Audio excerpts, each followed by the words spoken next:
Hello, everybody, and welcome to the latest edition of One-on-One with Ahmad Rashad. Now, we begin here in Miami, where Dwyane Wade has been trying to gain membership into one of the NBA's most rare clubs.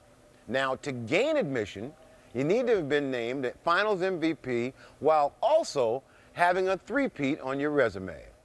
Hey, I'm Ahmad Rashad, and we're getting ready to do something so serious here. With the Samsung cameras we have here, we are going to do something that is so cutting edge. Yeah, if you touch it, it'll cut you. That's how cutting edge it is. So, you know, and I'm doing it with my main man, Dwyane. Huh? Nobody didn't do that. There's nobody have it like this, so man. cutting edge, it'll cut you. It'll cut you if you touch it. So wait a second. How we looking? You got me You in look there? good, too. I got All right, I got you framed up real good. Shoot, come on, man. Let's go sit down and talk. Because I got cutting edge stuff for you. Cutting edge. Don't touch it. I don't want to get close. Don't touch it. Might bleed. You know it will cut you.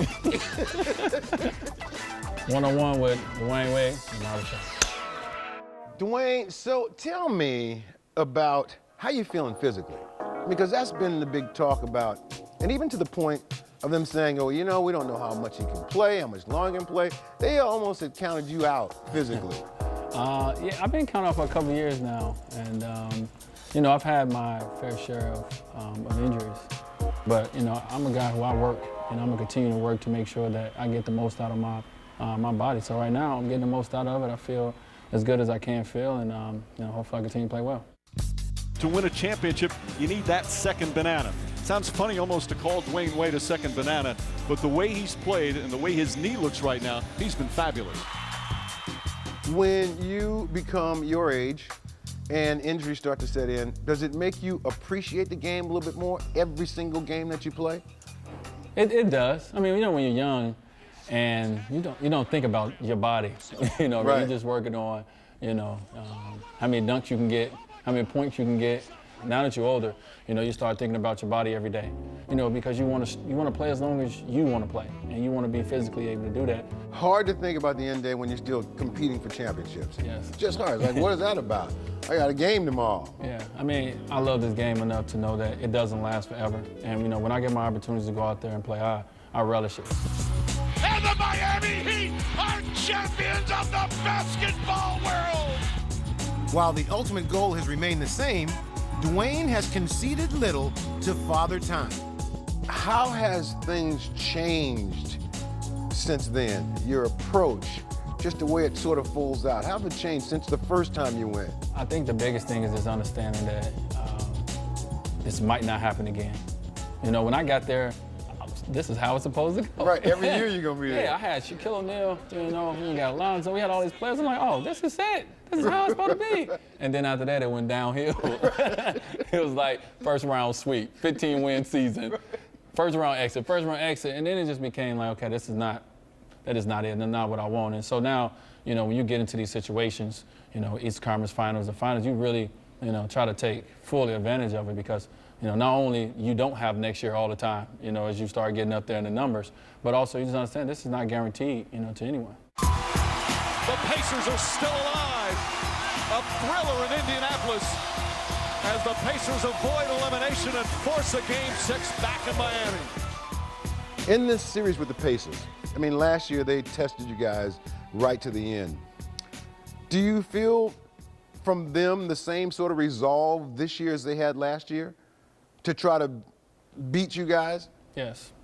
Something about us that gets them to focus different. They get them to play as good as basketball versus us than they do versus anybody. So, you know, we understand that it's going to be a fight to the end.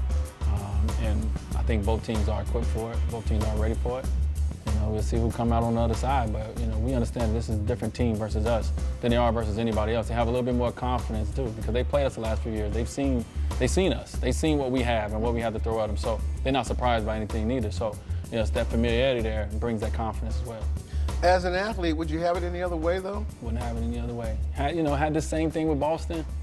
You know, and it made it feel, like I said, it just made it feel better. You know, when you was able to overcome, you know, that. And the series with the Pacers, man, it's been so many highs and lows over the last 2 years, and we've overcome, and we want to do it again, and nothing will feel better than to overcome that. Dwyane Wade is the third best shooting guard that's ever played this game. He's on the back nine of his career and continuing to play at an extremely high level.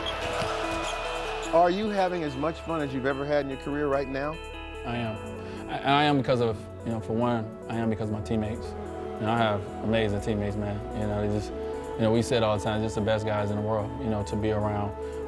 And then, obviously playing the game, we've done all right for ourselves, in the last, 4 years. And, whenever you're playing and winning cure all, and we've been having great success.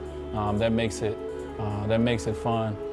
But, when you see the work you put in and when you see the results from that right there, that makes you proud. And I think I'm as proud as I've ever been, now in my career than I was when I was, all over the TV. I'm prouder now of my game and my organization than I was then.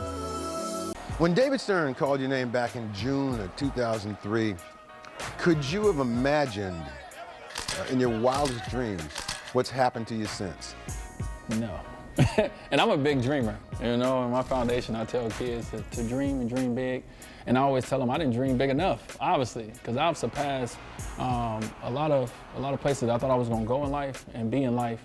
And I'm still young, in life. And just dream big, man, because I didn't dream this big. All I got to say is we got a 10-day contract left. Yeah. Pick my man up. You guys could use a shooter. My point guard. I promise you it's going to be cutting edge, behind the scenes. You tell me that this wasn't cutting edge. Cutting edge, I got cuts. Yeah, see, he must try to touch something.